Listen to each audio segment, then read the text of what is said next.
Bonjour et bienvenue. Merci de vous joindre à nous pour ce culte transmis en direct de Lausanne. Le temple de Saint-Laurent où nous sommes est l'un des 3 lieux phares de l'église réformée vaudoise. Un lieu ouvert à tous qui rassemble des gens de différents horizons pour des cultes autrement. Saint-Laurent-Église, c'est un laboratoire. Et au fond, dans un laboratoire, on se livre à plein de recherches. Une de nos recherches se situe dans le domaine de la musique. Et au fond, la question qu'on s'est posée, c'est quel type de musique on peut inviter, on peut faire entrer dans nos liturgies. On laisse tomber le blues, on enregistre que du gospel. C'est pas moi qui ai gagné, c'est lui. Ma mère chantait beaucoup. Des Negro Spirituals, mon papa l'accompagnait au piano, donc j'ai vraiment grandi, j'ai baigné en fait dans cette musique, quoi. Dieu, on peut pas le toucher, on le ressent, quand je chante, j'ai l'impression que le ressenti encore est plus intense.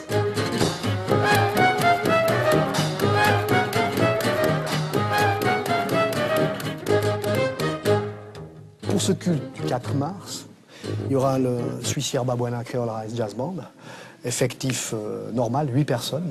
On va faire du jazz traditionnel, on va essayer de mettre une certaine ambiance jazz traditionnelle lors de ce culte. Et je pense qu'on n'aura pas trop de problèmes à y parvenir.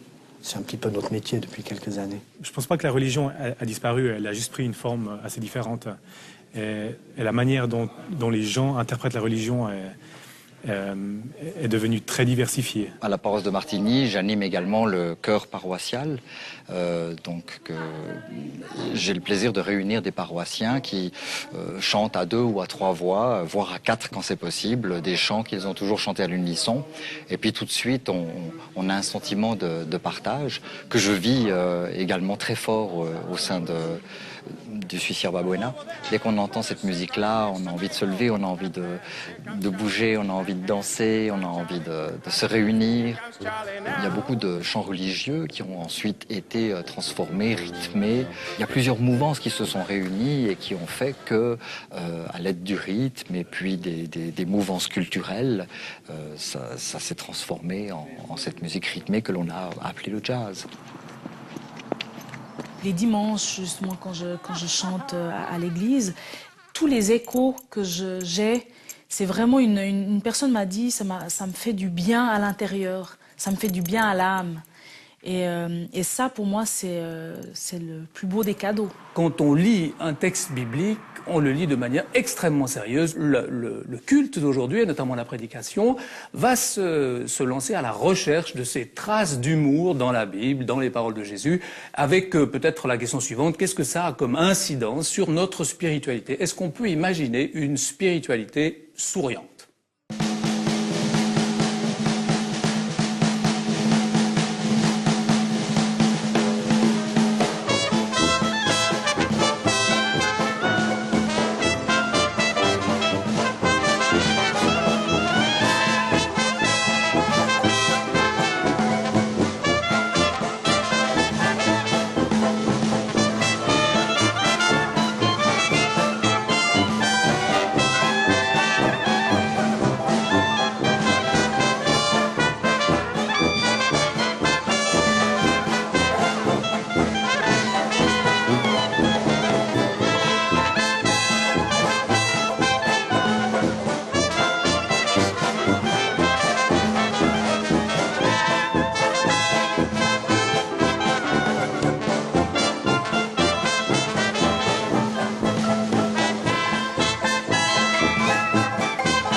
Salut à vous, de la part de Dieu notre Père et de notre Seigneur Jésus-Christ.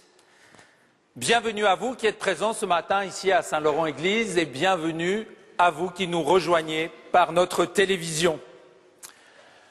Bienvenue à vous tels que vous êtes. Vous qui croyez en Dieu et vous qui n'y croyez pas. Vous pour qui la foi est une histoire d'amour et vous pour qui elle n'est qu'une illusion. Parce que nous sommes frères et sœurs, même quand cette fraternité s'exprime maladroitement, salut et bienvenue. Et puisque nous sommes accueillis par notre Dieu tel que nous sommes, nous vous invitons maintenant à prendre le temps de vous accueillir les uns les autres et pour cela nous nous levons et nous nous saluons.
Et lorsque chacun a pu prendre des nouvelles des autres, nous demandons combien de personnes restent pour le repas du midi, nous l'avons déjà fait, et nous poursuivons en invoquant la présence de notre Dieu. Prions. Notre Dieu, nous te remercions pour tous les hommes incroyants qui font ce que tu demandes, parfois mieux que ceux qui confessent ton nom. Nous nous souvenons que tu as souvent tiré ta louange de ceux qui ne te connaissaient pas, et que tu ne les as jamais obligés à entrer dans ton Église. Tu as tiré ta louange de Jéthro, qui était païen. Tu as tiré ta louange de la prostituée de Jéricho, de Ruth, la Moabite, des mages de Chaldée, de la femme cananéenne, du sonnetier romain. Tu tires ta louange d'hommes et de femmes qui ne se disent pas chrétiens. Apprends-nous à te rendre un culte sans cet esprit de comparaison qui tue la louange et obscurcit le cœur, et à nous réjouir simplement de ce moment avec toi. Sois au milieu de nous. Amen.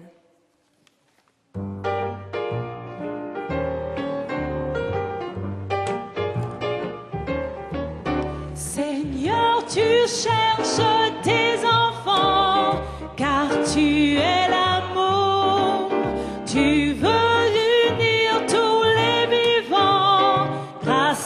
ton amour, Seigneur,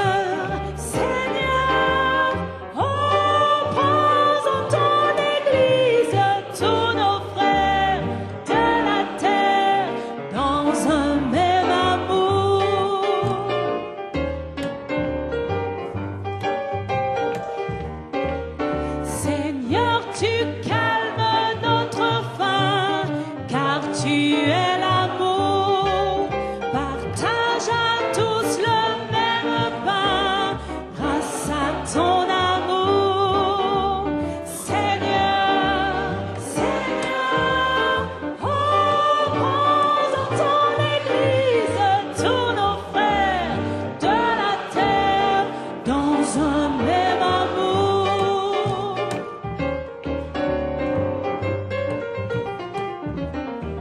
Seigneur, tu vois le monde entier, car tu es l'amour. Fais-lui trouver son unité grâce à ton amour. Seigneur, Seigneur, oh, prends dans ton Église tous nos frères de la terre dans un même amour.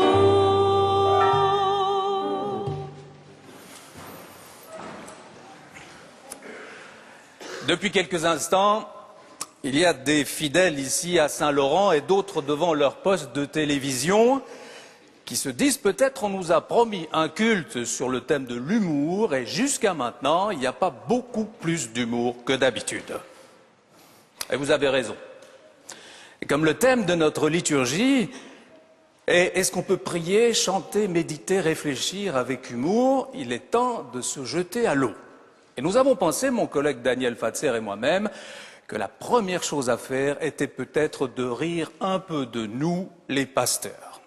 C'est l'histoire de deux aérostiers perdus dans le désert. Plus aucun écran ne leur donne la moindre indication. Ils sont totalement perdus, accrochés à leur ballon, au-dessus des dunes. Et tout à coup, ils aperçoivent une caravane de chameliers qui passe au-dessous d'eux, et ils appellent « Ohé !» Et de la caravane, quelques hommes répondent « Oh oh !» On est où? Dans le désert. Et là, il y a un des aérostiers qui se tourne vers l'autre et qui lui dit « Ça, c'est un pasteur. » Et comment tu fais pour les reconnaître à telle distance? Oh ben facile. Il parle à voix haute et intelligible, ce qu'il dit est parfaitement juste, et ça ne sert absolument à rien.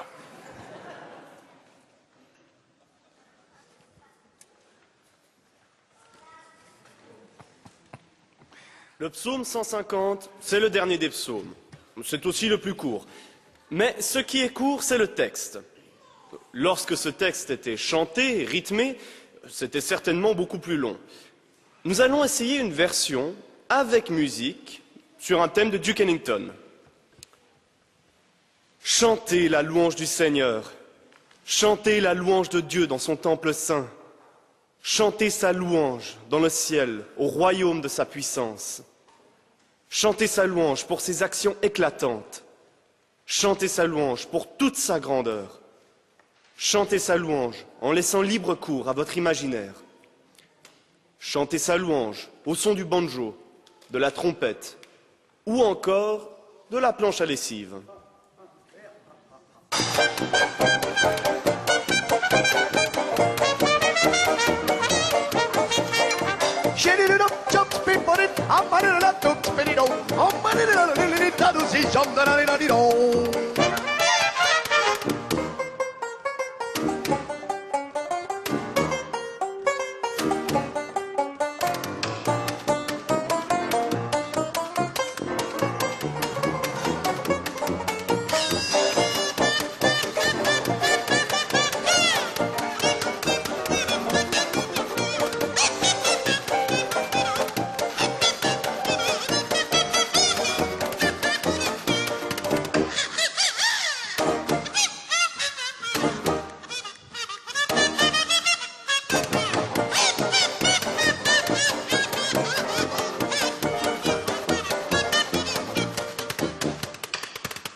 Que tout être vivant chante la louange du Seigneur. Chantez la louange du Seigneur. Je vous invite maintenant à prier pour confesser à Dieu notre péché. Nous allons laisser l'humour de côté pour quelques instants. Absolument pas. Pourquoi tu veux laisser l'humour de côté? Parce que la confession des péchés, c'est sérieux. Ouais, mais l'humour aussi, c'est sérieux. Non, pour ce moment important de notre culte, je vous propose de faire appel à nos frères aînés. À qui? Nos frères aînés? Mais les Juifs. Il y a longtemps qu'ils prennent Dieu au sérieux, et aussi la confession des péchés, et ils pratiquent l'humour. C'est la veille de Yom Kippour, le jour du grand pardon. Et Yankel, le laitier, s'adresse à Dieu. Seigneur, tends l'oreille. Moi, Yankel, j'élève vers toi ma prière. Dans notre village, le boucher Mendel est un homme honorable et bon, qui n'embête ni ne vole personne et qui soutient les nécessiteux. Mais voilà, Mendel le boucher est tellement pauvre que parfois sa femme et lui n'ont même pas de viande à manger. Ou encore regarde Shloime, notre cordonnier, un exemple de bon cœur et de piété. Et sa mère est en train de mourir en souffrant affreusement. Et Shloime, notre instituteur, lui aussi, tellement dévoué pour les petits et tellement aimé de tous, il n'a même pas un costume honorable. Et il vient d'attraper une maladie qui pourrait le rendre aveugle. Alors, en cette très sainte soirée, je te le demande ouvertement, est-ce que cela est juste? Moi, je vais te le dire. Ça n'est pas juste. Ça n'est pas juste du tout. Mais demain, jour solennel du grand pardon, si tu nous pardonnes, nous te pardonnerons aussi. Quelle formidable santé spirituelle! Quel courage ou quel culot! Mais quelle merveilleuse manière de se tenir debout devant Dieu et d'oser lui dire franchement nos ressentiments. Et à partir de là, d'oser lui dire nos ratés aussi. Prions. Seigneur notre Dieu, notre foi ressemble parfois à une feuille de platane qui flotte au vent, à une flamme de bougie qui tremblote, à un filet de voix qui cherche son timbre. Nous ne sommes pas en train de te dire que notre foi est par terre, ni qu'elle est éteinte ou muette, mais disons qu'elle est mal assurée. Nous ne sommes pas des surdoués en la matière. Alors, mon Dieu, que peux-tu faire pour nous? Et que pouvons-nous faire pour toi? Pourrais-tu avoir l'obligeance de nous accepter tels que nous sommes, comme tu as ouvert les bras à l'enfant prodigue, sans l'obliger d'abord à se repentir, à proclamer sa foi et à chanter ta grandeur? Et pourrions-nous croire que tu n'es pas venu pour les surdoués de la religion, mais pour les maldoués de l'existence, quand ils viennent à toi, le cœur simple?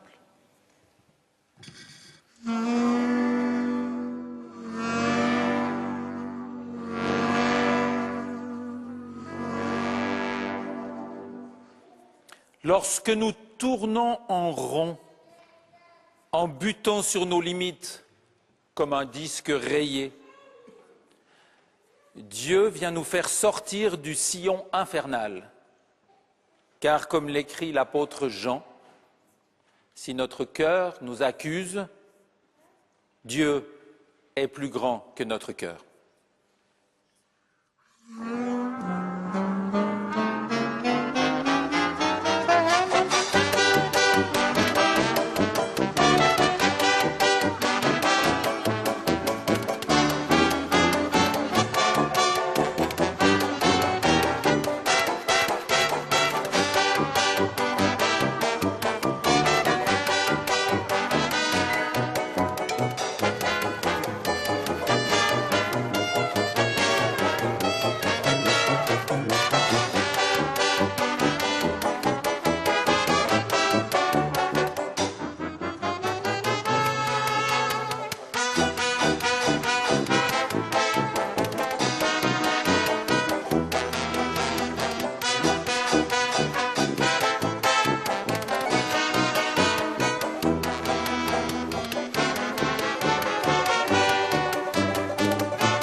Dans un culte, on ne pratique ni la taxe, ni l'impôt, ni le billet de sortie comme dans un parking, mais l'offrande. Une offrande, c'est libre, c'est généreux, c'est volontaire, et ça permet le partage, la solidarité, la vie. Aujourd'hui, nous avons décidé de placer l'offrande au centre de notre culte. Une offrande qui sera destinée pour la moitié à Saint-Laurent-Église, ici à Lausanne, et pour l'autre moitié à la paroisse de Port-Louis, à l'île Maurice, qui est une paroisse qui fait une recherche semblable à la nôtre, mais dans l'hémisphère sud. Une offrande que nous vous invitons à faire avec le sourire. Et pour nous aider, pendant que les paniers circuleront, nous allons l'agrémenter de quelques histoires.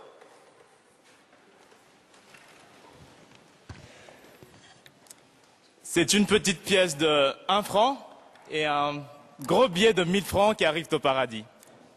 Saint-Pierre ouvre la porte, il fait entrer la petite pièce de 1 franc. Le gros billet de 1000 francs est un peu dégoûté. Mais il se fait une raison. Je pense qu'ici, ils font entrer les petits en premier. Je vais attendre. Il attend 10 minutes, 2 heures, 10 heures, 2 jours. Il commence à s'énerver. Fou de rage, il frappe à la porte. Saint-Pierre ouvre la porte. Qu'est-ce que vous voulez? Qu'est-ce que vous voulez? Qu'est-ce que vous voulez? Il y a 2 jours que j'attends. J'aimerais bien entrer moi aussi. J'aimerais bien savoir pourquoi la petite pièce de 1 franc a pu entrer du premier coup. Alors que moi, on me fait attendre depuis 2 jours. Saint-Pierre lui répond, c'est que la petite pièce de 1 franc, je l'ai vue au culte tous les dimanches. Toi, jamais. Dans le petit châtel de Boyberic, il y avait un marchand très riche, mais qui refusait obstinément de donner un seul kopek pour soulager la misère des plus pauvres. Son rabbin décide un jour de lui donner une leçon. Il lui montre la fenêtre de sa chambre et lui demande « Dis-moi, qu'est-ce que tu vois ?»« Ah, je vois la rue, des gens, des voitures, quelle question. Maintenant, regarde ce miroir. Qu'est-ce que tu y vois? Ben, je vois... Tes questions sont stupides, rabbin. Je me vois, moi, évidemment. Mes questions ne sont pas stupides, soupire le rabbin. La vitre et le miroir sont exactement la même chose. Mais dis que tu recouvres la vitre transparente avec une fine couche d'argent. Tu ne vois plus les autres, tu ne vois plus que toi-même.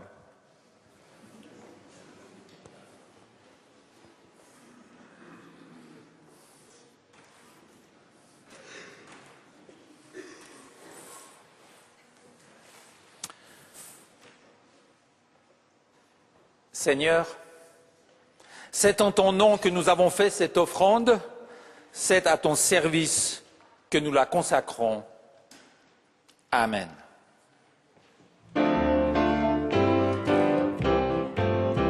It's a highway to heaven.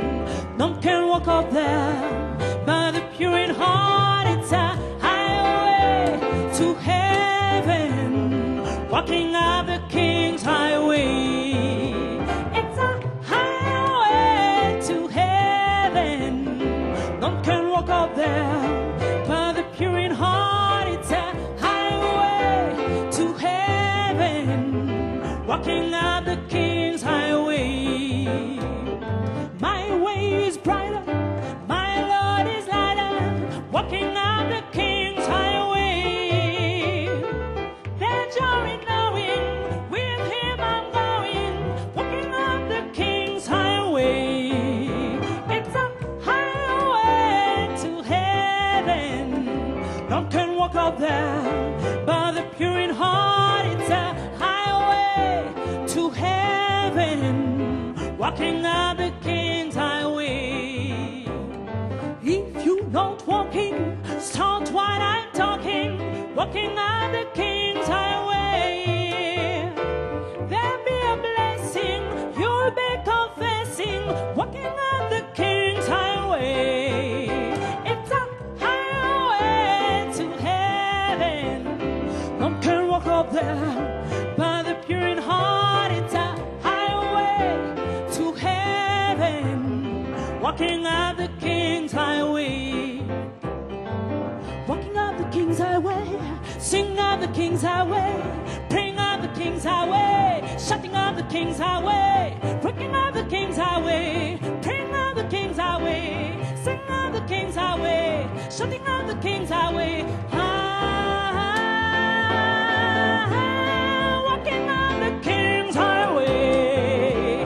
It's a highway to heaven. None can walk up there, but the pure in heart. It's a highway to heaven, walking up the King's highway. It's a highway to heaven. None can walk up there, but the pure in heart. It's a highway to heaven, walking up the King's highway.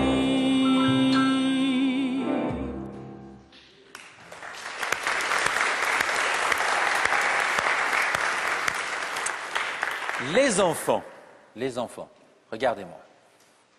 Je vais maintenant demander quelque chose à vos parents et quelque chose à vous. À vos parents, je vais demander de se taire. Tous les parents, même les pasteurs, pendant un moment. Et vous, je vais vous demander de regarder le plafond. Vous avez vu le plafond? Il est un peu triste, non? Vous allez lui donner de la couleur. Et ce sera notre prière silencieuse à tous ce matin. Coller des ballons comme des étoiles de couleur au plafond de cette église pour nous souvenir que Dieu nous a donné aussi le sourire et l'humour. On va vous distribuer des paires de ciseaux et vous allez pouvoir couper tous les fils qui retiennent les ballons. Faisons ensemble silence devant Dieu. Allez-y. Il faut emmener. Qui c'est qui emmène les enfants là-bas?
Merci beaucoup.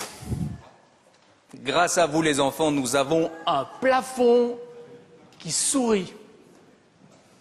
Et c'est très important pour notre réflexion de ce matin, parce que ce matin, la question que nous allons nous poser est la suivante. Est-ce qu'il y a une place pour le rire dans l'humour, une place pour l'humour dans la Bible? Est-ce qu'il y a une possibilité de spiritualité souriante?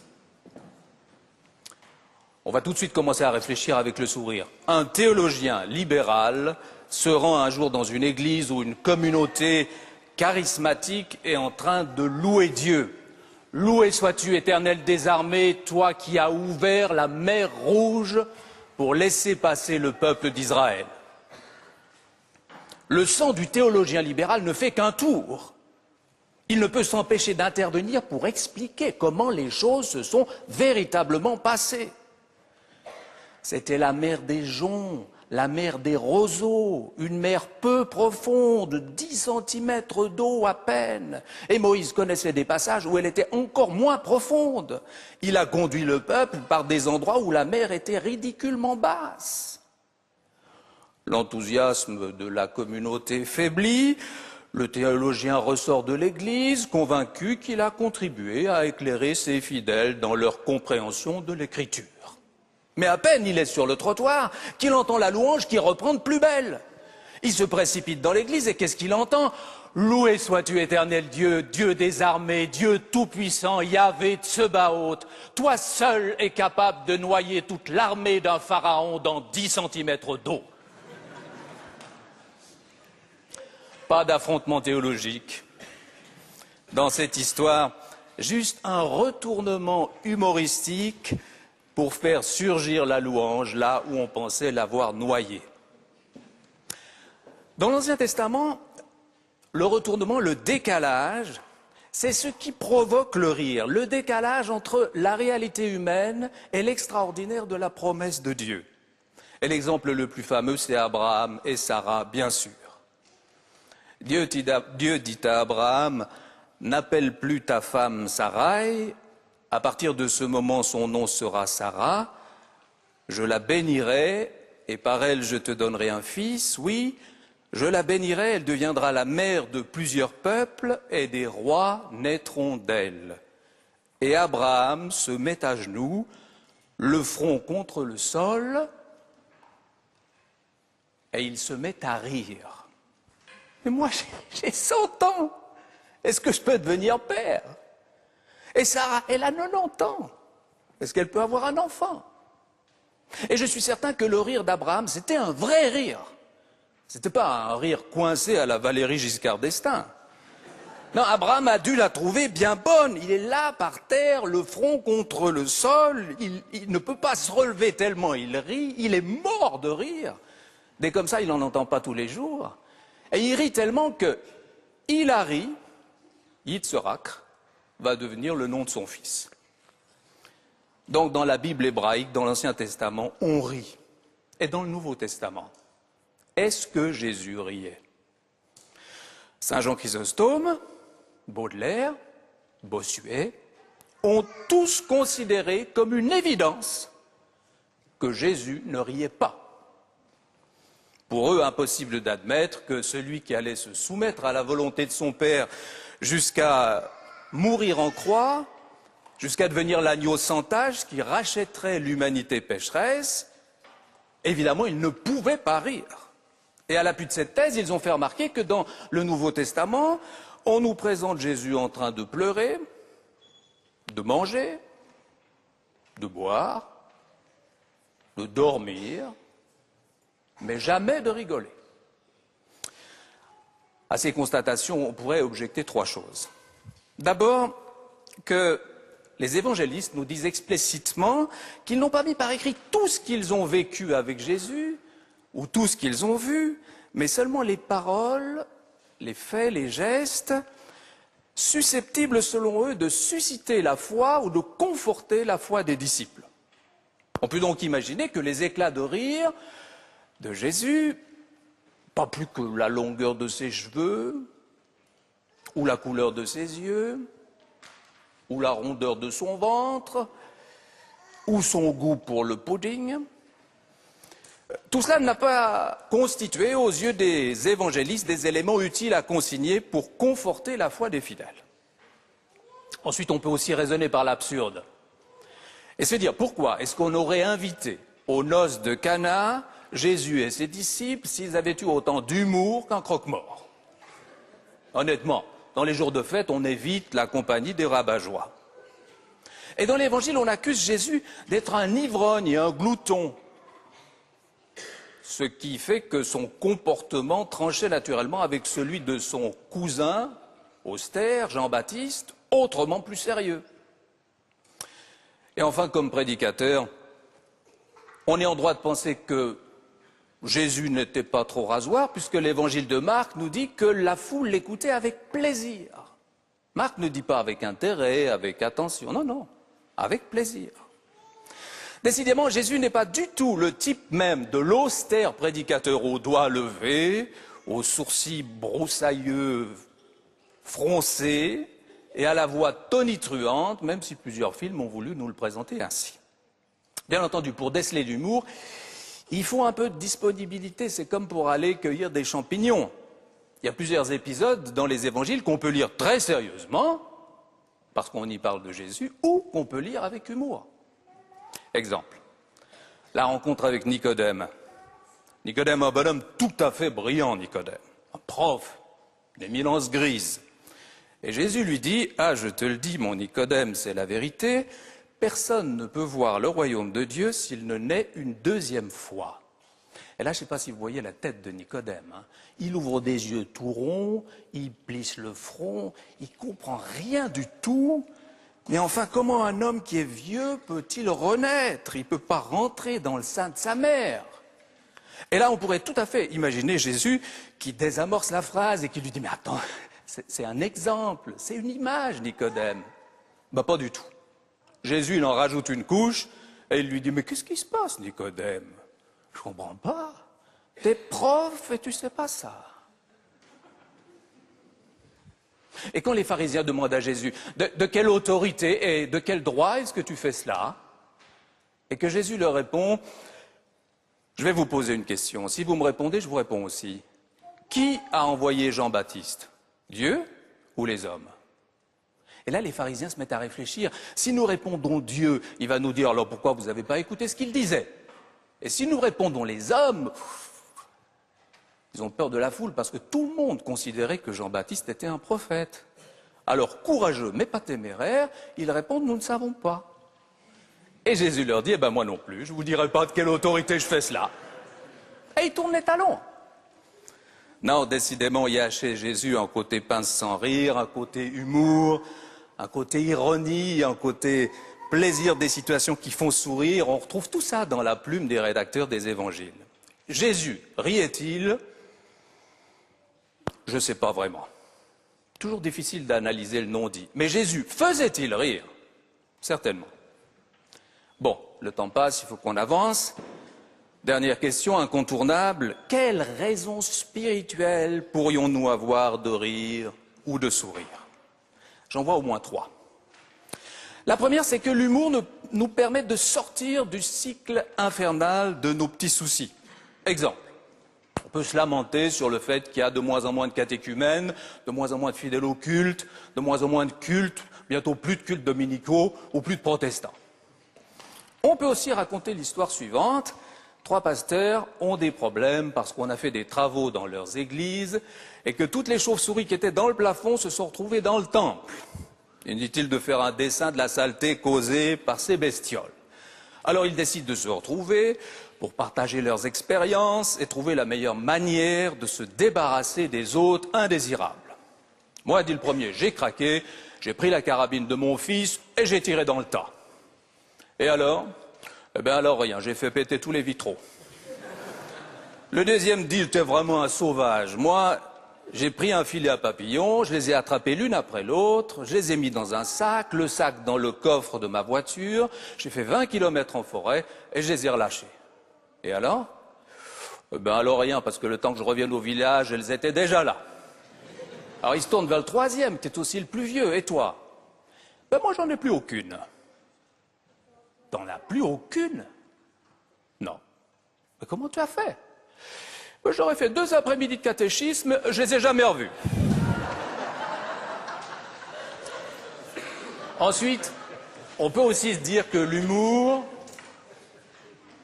ça nous évite peut-être de nous prendre la tête pour répondre à des questions auxquelles on ne pourra jamais répondre. Vous savez que dans la tradition juive, il faut chercher à tout interpréter, même ce qui se passe dans la vie quotidienne. Et un jour, le petit Moshe est en train de prendre son petit déjeuner, et sa tartine tombe par terre, et elle tombe sur le côté non beurré. Or, la maman de Moshe se précipite, c'est le rabbin. Rabbin, il s'est passé quelque chose, la tartine de Moshe est tombée par terre, elle est tombée sur le côté non beurré, c'est un signe, j'en suis sûr, qu'est-ce que ça veut dire? Le rabbin réfléchit un instant, puis il lui dit, écoute, c'est certainement un présage très étrange. Mais pour en comprendre toute la signification et pour te répondre, j'ai besoin de me replonger dans les textes sacrés, reviens me voir lundi prochain. Et le lundi suivant, la maman de Moshe revient. Alors, rabbin, tu as lu, tu as cherché, tu as trouvé? Oui. Tu sais pourquoi la tartine de Moshe est tombée sur le côté non beurré? Oui. Mais alors pourquoi? Mais parce que tu as mis le beurre du mauvais côté de la tartine.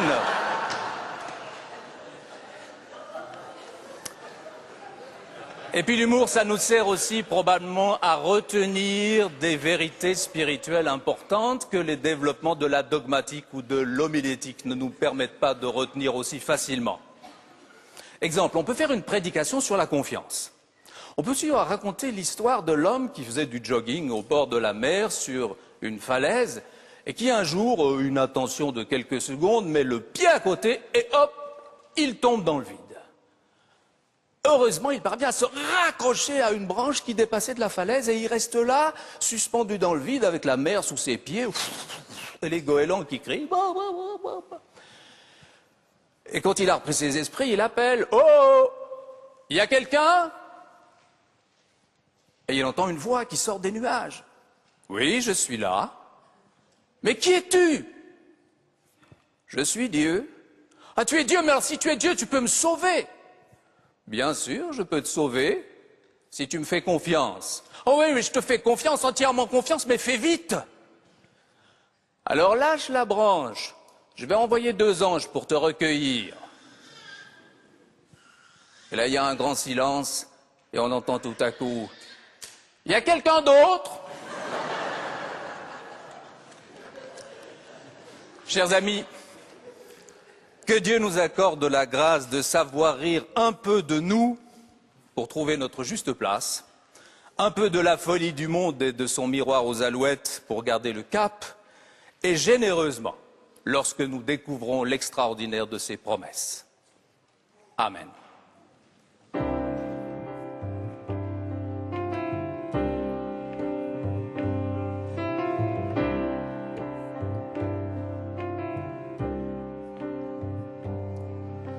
Amazing grace, how sweet the sound that saved a wretch like me.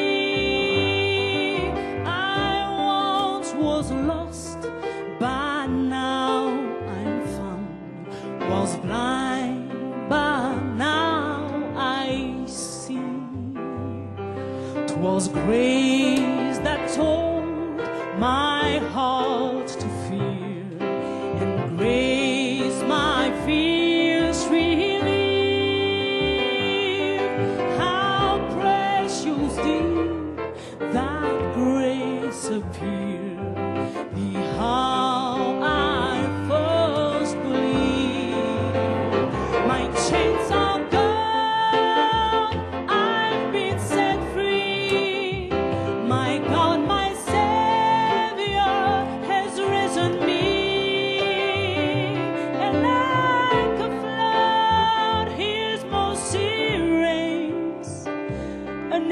love, amazing grace.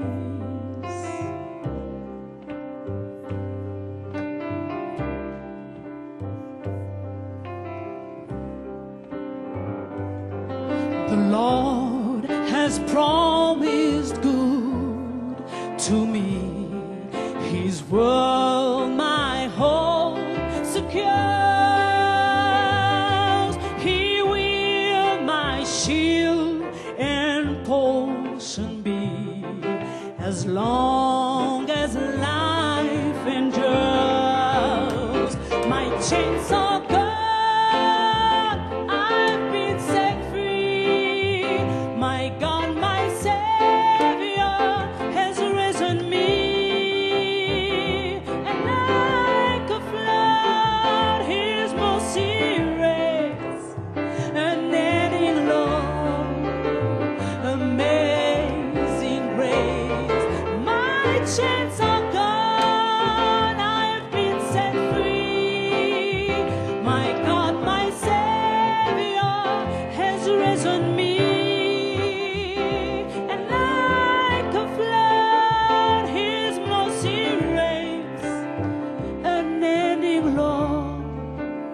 Amazing grace.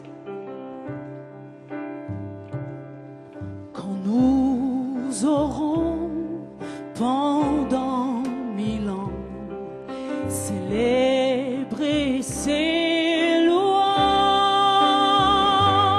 nous pourrons comme au commencement lui offrir nos hommages, lui offrir nos hommages, lui offrir nos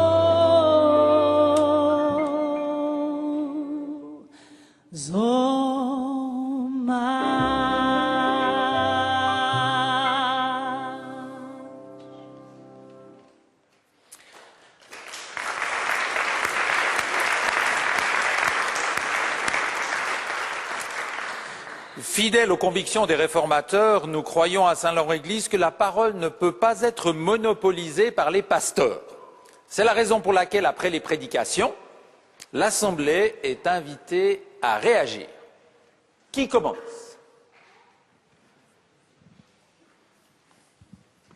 Une question. Est-ce que cette prédication était une véritable parole de pasteur? En tout cas, c'était dit à voix haute et intelligible. C'était parfaitement juste. Est-ce que c'était parfaitement inutile? Je crois que oui, au sens que la grâce est inutile, que Dieu tire sa louange, même de notre rire.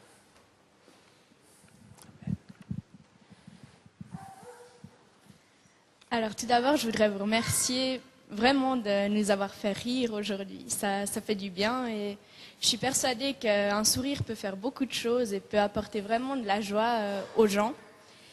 Et je suis d'accord aussi avec toi quand tu dis que l'humour permet de retenir plus facilement les choses. J'en suis convaincue. Et que la foi, c'est pas forcément sérieux. Moi, j'ai beaucoup prêché dans ma vie. J'ai jamais su faire rire. J'étais toujours trop sérieux. Et je remercie beaucoup Jean pour ce message. Je voudrais aussi rappeler, à travers la musique que nous venons d'entendre, des liturgies, des prières et des danses auxquelles j'ai pu participer en Afrique. Pour tout cela, merci beaucoup.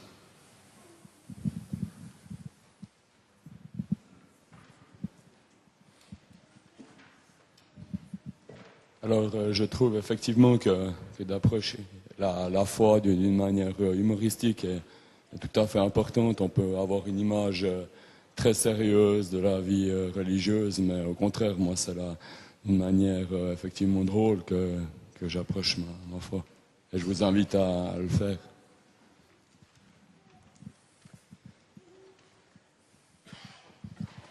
J'ai été émerveillée, amusée, et puis je me suis rappelé du coup d'autres paroles humoristiques. J'ai l'impression que le peuple des croyants et le peuple des sceptiques promènent un regard humoristique qui justement moi m'aide à avancer. Par exemple, je me rappelle de ce prêtre irlandais qui nous commentait justement les noces de Cana quand Jésus est invité avec ses disciples, et puis que sa mère lui dit « mais enfin ils n'ont plus de vin ».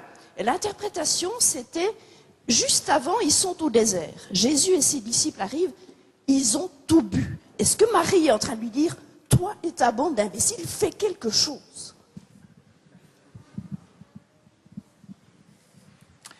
Merci à vous pour vos interventions.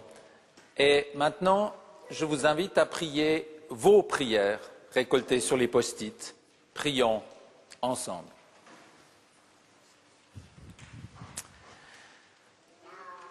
Nous te prions, Seigneur, au loin, pour la paroisse de Port-Louis, en communion avec nous ce matin. Fortifie-les dans leurs recherches.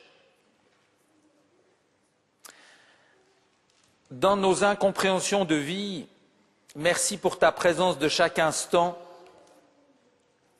Tu déposes sur nos chemins des éléments qui nous encouragent à te suivre.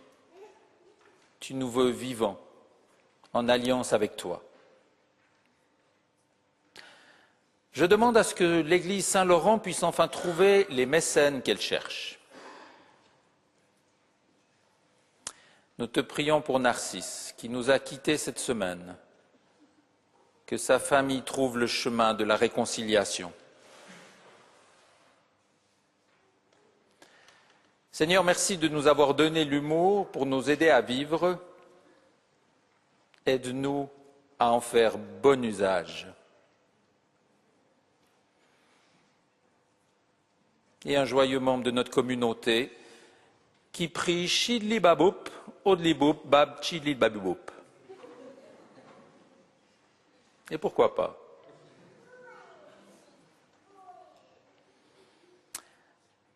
Seigneur, permets que nous sachions chaque jour commencer par rire de nous-mêmes. Nous prions pour les enfants du monde, qu'ils trouvent leur chemin puis leur place dans la société. Nous prions pour que nos aînés et parents puissent, leur venue, te rejoindre en paix. Et nous te confions encore Ingrid, Michel, partis trop tôt, Tressia, Théodora, Hector, Thierry. Et accueille, Seigneur, toutes les prières qui montent de nos cœurs. Et tous ensemble, nous nous levons pour te dire: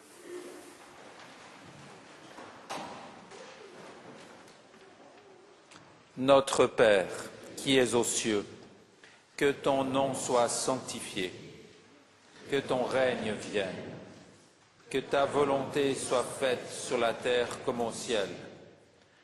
Donne-nous aujourd'hui notre pain de ce jour. Pardonne-nous nos offenses, comme nous pardonnons aussi à ceux qui nous ont offensés. Et ne nous soumets pas à la tentation, mais délivre-nous du mal, car c'est à toi qu'appartiennent le règne, la puissance et la gloire, au siècle des siècles. Amen.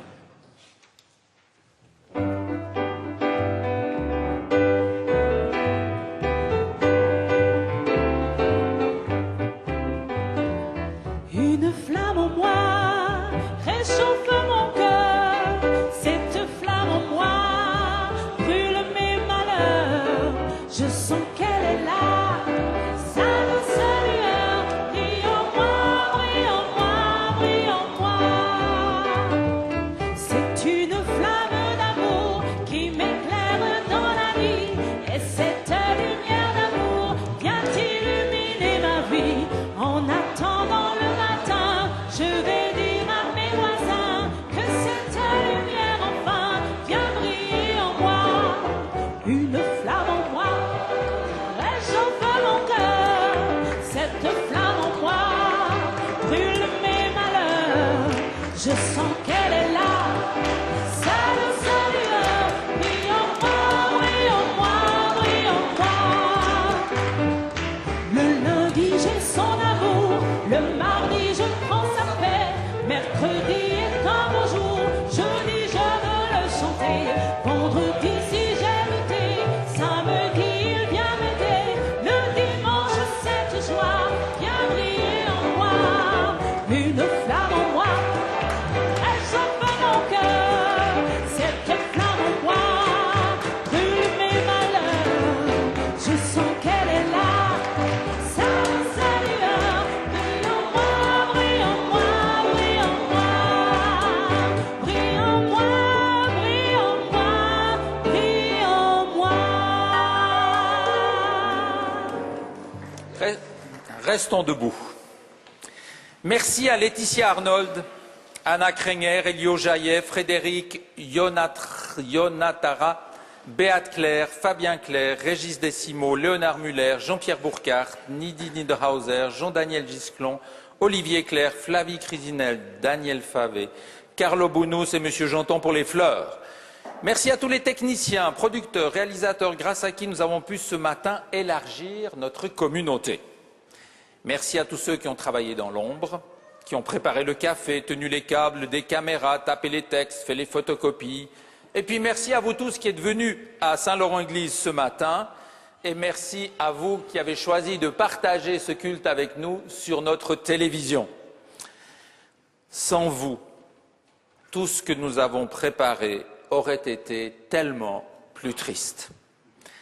Et je vous invite maintenant à recevoir la bénédiction de Dieu.